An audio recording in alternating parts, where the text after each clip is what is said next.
Total lecture है वो कुछ पार्ट्स में कवर होगा।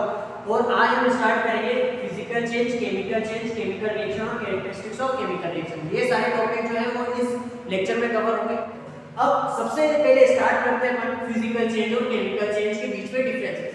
तो स्टूडेंट्स यहाँ पे फिजिकल चेंज जो है वो क्या होता है, वो होता है किसी भी सब्सटेंस की फिजिकल प्रॉपर्टी में चेंज आना, मतलब ऐसा चेंज जो किसी की फिजिकल प्रॉपर्टी में चेंज कर रहा है, तो उसको अपन बोलेंगे फिजिकल चेंज। लेकिन केमिकल चेंज जो है वो क्या है, वो किसी भी सब्सटेंस की केमिकल प्रॉपर्टी में चेंज है, मतलब अगर कोई भी सब्सटेंस में अगर चेंज आया है और अगर उसके केमिकल प्रॉपर्टी में चेंज आया है तो हम उसको क्या बोलेंगे, उसको अपन बोलेंगे केमिकल चेंज। जैसे एक एग्जांपल लेते हैं, हम देखते हैं हमने क्या करा, एक बीकर लिया और उस बीकर में हमने क्या करा, वाटर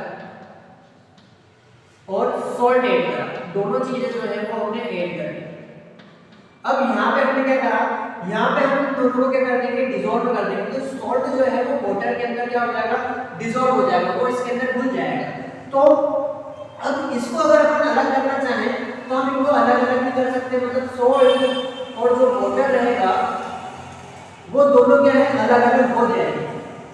क्यों, कैसे होंगे वो, अगर हमने क्या करा, इसको इस बीकर को हमने क्या करा, गर्म करना स्टार्ट करा तो जो वाटर है वो अलग हो जाएगा और सॉल्ट जो है वो अलग हो जाएगा, सॉल्ट नीचे जमा रह जाएगा।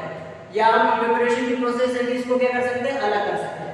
तो यहाँ पे ये जो चेंज है वो फिजिकल चेंज है, क्योंकि फिजिकल चेंज में क्या हो रहा है, उसकी फिजिकल प्रॉपर्टी में चेंज आ रहा है, कोई भी केमिकल न्यू केमिकल सब्सटेंस नहीं बन रहा है, कोई नया केमिकल सब्सटेंस नहीं बनेगा। तो फिजिकल चेंज में फिजिकल प्रॉपर्टी का चेंज और केमिकल चेंज में केमिकल प्रॉपर्टी का चेंज आता है। जैसे कि अगर हम यहाँ पे अगर एक और चीज देखें, यहाँ पे अपन ने क्या लिया, मैग्नीशियम लिया, मैग्नीशियम लेवल रहता है, तो मैग्नीशियम लेवल लिया और अपन ने उसको क्या करा, ऑक्सीजन के साथ उसको बर्न करवाया, ठीक है, क्योंकि कोई भी चीज अगर जल रही है तो वो किसके प्रेजेंस में जलेगी, ऑक्सीजन की प्रेजेंस में जलेगी। तो यहाँ पे हमने मैग्नीशियम को ऑक्सीजन के साथ रिएक्ट करवाया तो वो क्या बना, मैग्नीशियम ऑक्साइड बना। अब यहाँ पे देखिएगा मैं क्या बोल रहा हूँ कि केमिकल चेंज जो है वो केमिकल प्रॉपर्टी में चेंज है। तो देखिए यहाँ पे मैग्नीशियम जो है वो ऑक्सीजन के साथ रिएक्ट करेगा तो मैग्नीशियम ऑक्साइड बनाएगा। अब मैग्नीशियम जो है वो ऑक्सीजन की प्रेजेंस में जल सकता है, मतलब इसका काम क्या है, यहाँ पे जलना। लेकिन ऑक्सीजन की अगर बात करें तो ऑक्सीजन का काम क्या है, जलाना।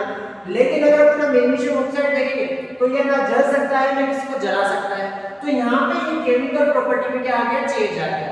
लेकिन यहाँ पे केमिकल प्रॉपर्टी में चेंज नहीं आया। कैसे, देखिए अपने क्या करा, पानी और जो नमक का जो सॉल्यूशन बना था उसको पी लिया, या फिर हमने क्या करा, उसके बदले हमने सॉल्ट और वाटर को अलग अलग खा लिया और पी लिया। तो ऐसी कंडीशन में क्या होगा, ऐसी कंडीशन में दोनों ही चीजें आपके लिए इक्वल रहेगी।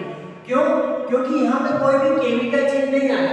ऐसा नहीं होगा कि आपने जो सॉल्ट और वाटर अलग अलग खाया है और साथ में जो खाया है उसमें कोई केमिकल चेंज आया और केमिकल चेंज आने की वजह से आपकी जो बॉडी है उसको कोई अलग चीज मिली, ऐसा नहीं होता। जैसे कि हम अगर एग्जांपल लें, अगर हमने क्या करा, किसी को अगर लूज मोशन, मान लीजिए किसी को लूज मोशन हो रहे हैं, तो लूज मोशन के टाइम पे अगर उसने कर्ड खाया तो उसके लूज मोशन ठीक हो जाएंगे। लेकिन अगर उसने दूध पिया तो उससे कोई उसका इफेक्ट नहीं हुआ, क्योंकि जो दूध है वो कर्ड में चेंज हो गया और कर्ड में चेंज होने की वजह से जो कर्ड है और दूध है उनकी दोनों की केमिकल प्रॉपर्टीज में क्या आ गया, चेंज आ गया। अब केमिकल प्रॉपर्टीज में एक बार चेंज आ गया तो उसका इफेक्ट भी अलग अलग होगा। इसीलिए जब आपने क्या करा, जब आपने कर्ड खाया तो लूज मोशन आपके ठीक हो गए, ठीक है। तो यहाँ पे हमने फिजिकल चेंज और केमिकल चेंज में ये देख लिया। अब यहाँ पे देखिएगा कि जो फिजिकल चेंज और केमिकल चेंज है उसमें एक और डिफरेंस क्या होता है कि यहाँ पे न्यू सब्सटेंस बनता है, किसके अंदर, केमिकल चेंज के अंदर। फिजिकल चेंज में कोई भी न्यू सब्सटेंस नहीं बन रहा, लेकिन यहाँ पे जो है वो न्यू सब्सटेंस बना। देखिए मैग्नीशियम ऑक्सीजन मिला तो मैग्नीशियम ऑक्साइड बना, लेकिन यहाँ पे आप बोल रहे हैं सॉल्ट सॉल्यूशन बना है, मतलब वाटर और सॉल्ट का सॉल्ट जो है वो एक दूसरे के अंदर मिक्स हो चुके हैं। तो यहाँ पे ये बने जरूर है लेकिन ये कोई नया सब्सटेंस नहीं है, उसमें कोई अलग से प्रॉपर्टी निकल के नहीं है, ठीक है। तो ये अलग चीज है, ठीक है। कौन सा, केमिकल चेंज।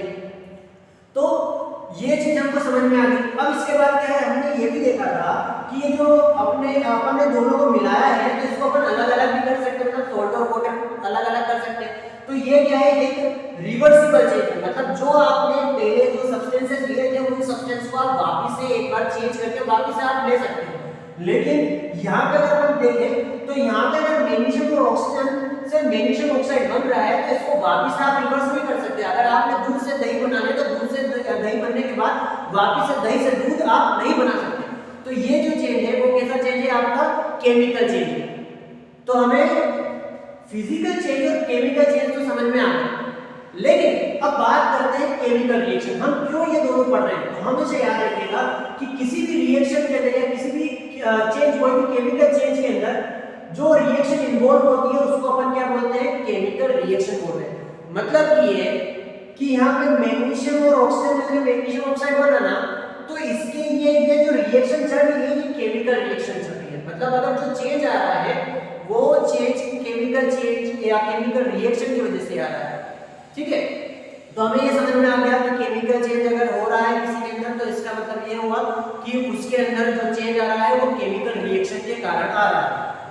अब इसके साथ साथ ये याद रखिएगा कि जब भी केमिकल रिएक्शन होती है तो होता क्या है, सबसे पहले जो बॉन्ड्स है वो ब्रेक होंगे और ब्रेक होके फिर क्या बनाएंगे, नए बॉन्ड्स बनाएंगे। जैसे कि हम एक एग्जांपल लेते हैं, हमने क्या लिया, हमने Na2SO4 सोडियम सल्फेट, फिर उसके बाद बेरियम क्लोराइड BaCl2, ये दोनों को लिया। ये दोनों जो है वो सॉल्यूशन है, ये दोनों कलरलेस सॉल्यूशन है। तो इन दोनों सॉल्यूशन को हमने लिया। अब इसके बाद होगा क्या, हमने दोनों को क्या करके मिक्स कर दिया, दोनों का अलग अलग टेस्ट मिल गया और उनको हमने मिक्स कर लिया। अब होगा क्या, यहाँ से जो सोडियम है Na जो है वो टूटेगा Na+ में, और जो Cl है वो भी टूटेगा। तो देखो यहाँ पे कितने Cl है, यहाँ पे 2 Cl है, इसमें 2 Cl नेगेटिव नेगेटिव लिखेंगे हम। अब इसके बाद हमने यहाँ पे भी देखो Na जो है वो भी 2 है, इसलिए मैंने 2 Na यहाँ पे आपका लिख दिया। यहाँ पे SO4 देखिए, SO4 तो एक ही है तो इसीलिए SO4 वो नेगेटिव हो गया। यहाँ पे Ba जो है वो एक है तो Ba जो रहता है वो +2 पे टूटता है, तो इसलिए हमने +2 लिखा। अब ये क्यों टूटता है, तो देखिए आप थोड़ा सा इसका ध्यान रखिएगा। हम पीरियोडिक टेबल में अगर देखें तो पीरियोडिक टेबल में जो फर्स्ट वाला जो ग्रुप है, मतलब hydrogen, lithium, sodium, potassium, rubidium, caesium, francium, इनके ऊपर जो चार्ज है या फिर इनकी जो वैलेंसीज रहती है, इनकी वैलेंसी रहती है +1। ठीक है, क्योंकि ये एक इलेक्ट्रॉन दे देते हैं इसलिए इनको अपन +1 से लिखते हैं। ठीक है, मैं आपको पूरा पीरियोडिक टेबल का एक वीडियो बना के दे दूंगा कि कैसे हम वैलेंसी जो है वो याद कर सकते हैं। देखिए अगर आप बात करेंगे सोडियम की, तो सोडियम जो है hydrogen, lithium, sodium, potassium, rubidium, caesium, francium, मतलब फर्स्ट वाले ग्रुप में आ रहा है। तो यहाँ पे उनकी जो वैलेंसी है वो 1 है, इसलिए यहाँ पर हमने +1 का चार्ज लगाया है, क्योंकि ये एक इलेक्ट्रॉन दे देते हैं तो इसलिए हमने यहाँ पे +1 लगाया है। ठीक है, फिर उसके बाद बेरियम अगर देखें तो नेक्स्ट लाइन पे आता है, मतलब जो नेक्स्ट ग्रुप है उसमें आता है, तो इसीलिए हमने यहाँ पे +2 लिखा। फिर उसके बाद क्लोरीन जो है वो fluorine, chlorine, bromine, iodine, estate और टेरेसिन, ये इस ग्रुप में आएगा, फ्लोरीन वाली फैमिली में आएगा। तो इनकी जो वैलेंसी रहती है वो 1 होती है, तो इसीलिए यहाँ पे हमने -1 लिखा, क्योंकि ये एक इलेक्ट्रॉन लेते हैं दूसरे से। तो हमने यहाँ पे इसलिए इस हिसाब से मैंने आपको जनरली बताया ताकि आप कंफ्यूज ना हो कि हमने +1 -1 और ये सब क्यों लिखे हैं। ठीक, तो हमने ये सारे जो इसके जो बॉन्ड्स हैं वो पहले टूटेंगे। तो देखिए यहाँ पे इन दोनों ने अपना बॉन्ड तोड़ा, इन दोनों ने अपना बॉन्ड तोड़ा, दोनों इन सभी ने अपना अपना बॉन्ड्स तोड़ दिए। अब जब ये बॉन्ड्स टूट जाएंगे तो ये क्या करेंगे, वापस से दूसरे के साथ अपने बॉन्ड बनाएंगे।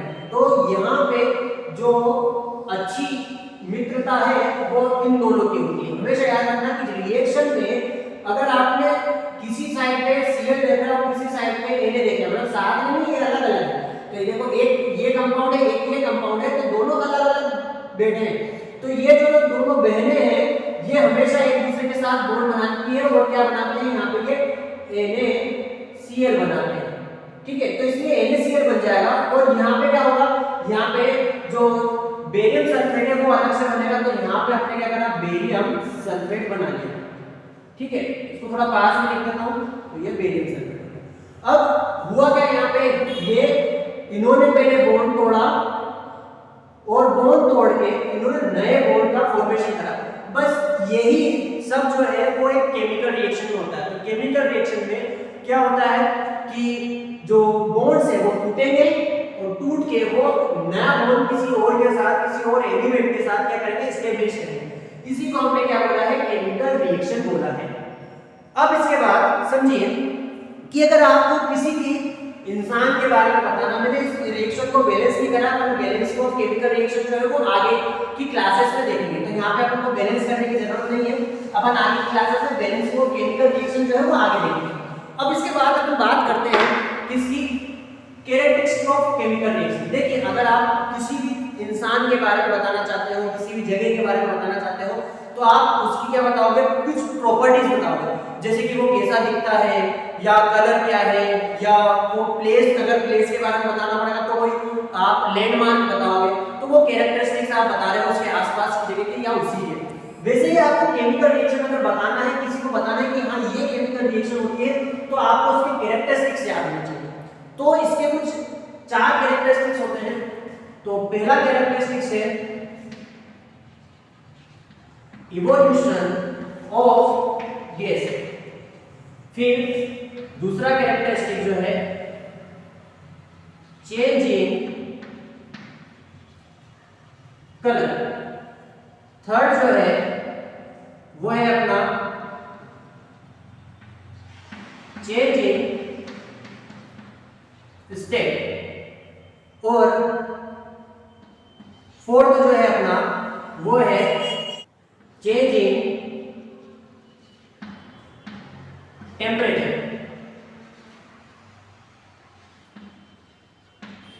तो स्टूडेंट्स हम सबसे पहले देखते हैं चेंज इवोल्यूशन ऑफ गैस। देखिए अगर आप कहीं भी जाओगे, अगर कोई कहीं सड़क पे जा रहे हो और आपको प्याज जो है वहां पे पड़े मिल गए, कोई भी फेंक के चले गया, तो उसमें से बैड स्मेल्स आती है, या कोई भी कूड़ा कचरा वाले जो जहाँ पे बहुत सारा कूड़ा पड़ा हुआ है और वहां से आप निकलते हो तो आपको बहुत बुरी सी बदबू, आपको स्मेल आती है बहुत बेकार। तो वो क्या होता है, क्योंकि उसके अंदर जो रिएक्शन इन्वॉल्व है या जो चेंज हो रहा है वो किसके कारण हो रहा है, केमिकल रिएक्शन के कारण हो रहा है। होता क्या है, कई सारे बैक्टीरिया है आपके एटमॉस्फेयर में, तो वो एटमॉस्फेयर में जो बैक्टीरिया रहेंगे वो क्या करेंगे, उसको डिकम्पोज करने लगेंगे और उसके अंदर से बहुत सारी गैसेस जो है वो इवॉल्व करेंगे। ठीक है, तो उनके अंदर कौन सी बायोकेमिकल रिएक्शंस हो रही है वैसे, ठीक है, तो वो एक केमिकल चेंज है।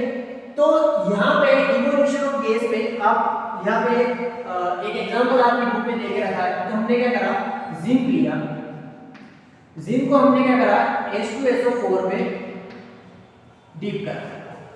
अब इसके बाद क्या होगा, जब हम H2SO4 में उसको डीप करेंगे इसको जिंक को, तो जो जिंक रहेगा वो जिंक सल्फेट बनाएगा और साथ में हाइड्रोजन गैस जो है वो रिलीज करेगा। अब यहाँ पे अगर गैस, ये हाइड्रोजन जो है वो एक गैस है, और अगर गैस रिलीज हो रही है तो इसका मतलब ये होगा कि वो केमिकल रिएक्शन है। तो पहला जो कैरेक्टरिस्टिक्स ये हुआ। ठीक है, छोटी छोटी से अपने यहाँ पे इसके कैरेक्टरिस्टिक्स देखेंगे, तो छोटी छोटी से अपन डेफिनेशन फटाफट देखते हुए चलेंगे। अब इसके बाद नेक्स्ट क्या है, चेंज इन कलर। तो देखिए चेंज इन कलर में हम एक और एग्जांपल लेते हैं। हमने क्या करा, आयरन लिया, आयरन को हमने कॉपर सल्फेट सॉल्यूशन के अंदर डाला। देखो कॉपर सल्फेट सॉल्यूशन जो है वो ब्लू कलर का रहता है। कौन से कलर का रहता है, ब्लू कलर। हाँ, अब आयरन को अगर हमने ब्लू कलर के जो कॉपर सल्फेट सॉल्यूशन है उसके अंदर में डाल देंगे और थोड़ी देर के लिए उसको अपन थोड़ा रखे रहेंगे एनवायरनमेंट में, तो क्या होगा, जो आयरन है वो कॉपर को क्या करेगा, कॉपर को लात मार देगा और कॉपर को अलग कर देगा, और खुद क्या हो जाएगा, कॉपर की जो बीवी थी, मतलब सल्फेट था, उसके साथ जाके बैठ जाएगा। ठीक है, तो आयरन ने इसके साथ तलाक करवा दिया और खुद क्या हुआ, इसके साथ शादी करके बैठ गया, तो FeSO4 बनाया उसने। तो ये जो है ये ब्लू कलर का रहता है। अब देखो यहाँ पे इन दोनों का जो रंग रहेगा वो अलग रहेगा, तो यहाँ पे भी इसका जो रंग रहेगा वो अलग रहेगा। तो यहाँ पे जो इसका रंग रहेगा, मतलब कलर रहेगा, वो ग्रीन रहेगा। तो ये तो हमें समझ में आ गया। तो ये अगर कलर चेंज हुआ है तो इसका मतलब ये क्या है, ये केमिकल रिएक्शन है। तो हमने केमिकल रिएक्शन में चेंज इन कलर भी देख लिया। अब इसके बाद नेक्स्ट देखते हैं। नेक्स्ट है अपना चेंज इन स्टेट। देखो चेंज इन स्टेट के लिए वो अपन जो अभी थोड़ी देर पहले हमने क्या करा था, Na2SO4 सोडियम सल्फेट लिया, फिर बेरियम क्लोराइड लिया, और बेरियम क्लोराइड लेने के बाद इससे क्या बना था, अपना NaCl बना था, और साथ में हमारा जो बेरियम सल्फेट है वो बना था। तो हमने यहाँ पे बेरियम सल्फेट लिया। अब देखिए ये जो दोनों सॉल्यूशन है वो लिक्विड है, ठीक है, लेकिन यहाँ पे जो Na है इसी सॉल्यूशन में जो ये सॉल्यूशन बना था ना, तो ये इसके अंदर पानी मिला, ठीक है, तो ये जो सॉल्यूशन है ये एक्वस बनेगा, मतलब ये एक्वस सॉल्यूशन मतलब ये भी लिक्विड ही है, ठीक है, ये भी लिक्विड है। लेकिन ये जो बेरियम सल्फेट है ये क्या है, ये प्रेसिपिटेट है, ये सॉलिड फॉर्म में, ये किस फॉर्म में है, ये अपना सॉलिड फॉर्म में, ठीक है। तो यहाँ पे क्या हुआ, चेंज इन स्टेट हो गया, मतलब सोडियम जो सोडियम सल्फेट था उसने बेरियम क्लोराइड के साथ मिलकर क्या बनाया, एक सॉलिड सब्सटेंस बनाया जिसका नाम क्या, बेरियम सल्फेट है, जो एक पीपीटी है। पीपीटी आपको आगे की आने वाली क्लासेस में पता चलेगा, मैं जनरल इंट्रो दे देता हूं उसका सिर्फ, कि जो प्रेसिपिटेट है वो अगर किसी रिएक्शन में बनता है तो उसको प्रेसिपिटेशन रिएक्शन बोलते हैं, और प्रेसिपिटेट क्या होते हैं, कोई भी सॉलिड सब्सटेंस होते हैं तो उसको अपन प्रेसिपिटेट बोलते हैं। अब इसके बाद चेंज इन टेम्परेचर, तो देखिए चेंज इन टेम्परेचर में हम क्या करते हैं, एक छोटा सा एग्जांपल लेते हैं, ये कि आपकी बुक में है, तो हमने क्या कहा, कैल्शियम ऑक्साइड, इस कैल्शियम ऑक्साइड को हम क्या बोलते हैं, इस कैल्शियम ऑक्साइड को हम क्विक लाइम के नाम से जानते हैं। तो कैल्शियम ऑक्साइड या हमने जिसको चूना बोलते हैं, ये चूना है, तो इस चूने को हमने क्या करा, वाटर के अंदर ऐड करा, वाटर के अंदर डाला। अब जब वाटर के अंदर इसको अपन डालते हैं तो क्या होता है, जो वाटर है वो गर्म होने लगता है, ठीक है। तो सबसे पहले इसका जो कंपाउंड रहेगा वो बना लेते हैं, तो ये अपना कैल्शियम हाइड्रोक्साइड बनाया, तो कैल्शियम ऑक्साइड ने वाटर के साथ मिला तो कैल्शियम हाइड्रोक्साइड बनाया, ठीक है। लेकिन साथ ही साथ में क्या बनेगा, ये साथ ही साथ में हीट भी जो है वो रिलीज करेगा। तो आप ये एक्सपेरिमेंट जो है वो घर में भी करके देख सकते हैं। क्या करा आपने, चूना लेके आया, चूना भी कौन सा होना चाहिए, जिसमें पानी लगा हुआ हो, ठीक है, जिसको अपन भुजा हुआ चूना बोलते हैं, ठीक है, कैल्शियम ऑक्साइड क्विक लाइम के नाम से जाना जाता है। तो हमने क्या करा, इसको लिया, पानी में डाला, तो जब पानी में इसको डालेंगे ना तो क्या होगा, जो जिस भी बकेट में आप ले रहे हो या जो भी आपने यूटेंसिल लिया, तो वो यूटेंसिल या बकेट जो है वो गर्म हो जाएगा, उसका जो पानी का जो टेम्परेचर रहेगा वो बढ़ जाएगा, क्योंकि ये क्या है, एक ऐसी प्रोसेस जिसमें हीट जो है वो रिलीज हो रही है। तो हीट रिलीज होने मतलब क्या हो रहा है, टेम्परेचर में चेंज आया, टेम्परेचर में चेंज आया मतलब कि क्या है, ये एक केमिकल रिएक्शन है। आपने देखा होगा कि आप क्या करते हो, अगर आप एक्सरसाइज वगैरह करते हो तो आपकी बॉडी जो है वो गर्म हो जाती है, क्योंकि रेस्पिरेशन जो है वो ज्यादा तेज हो जाता है। तो रेस्पिरेशन अगर तेज हो जाएगा तो इसका मतलब क्या है कि जो आपकी जो बॉडी है वो ज्यादा हीट जनरेट करेगी, और हीट ज्यादा जनरेट कर रही है तो इसका मतलब ये है कि जो आपकी बॉडी के अंदर जो रिएक्शन हो रही है, मतलब जो केमिकल रिएक्शन है जिसको हम बायोलॉजिकल केमिकल रिएक्शन बोलते हैं, वो क्या है, वो ज्यादा तेज होने के कारण हीट ज्यादा जनरेट कर रही है। तो स्टूडेंट्स, हाँ, आज की हमारी इस क्लास में सिर्फ इतना ही, हम नेक्स्ट क्लास में इसके आगे कंटिन्यू करेंगे। अगर आपको इसके पीडीएफ चाहिए, आपको इसके नोट्स चाहिए, तो वो आपको डिस्क्रिप्शन में एक लिंक है, तो उसमें आपको मिल जाएगी। आई होप आप सभी को ये वीडियो, ये आपका पूरा जो लेक्चर है वो काफ़ी अच्छा लगा होगा, आपको सारी चीज़ें समझ में आई होगी। तो प्लीज़ चैनल को सब्सक्राइब करें, वीडियो को लाइक करें एंड शेयर करें।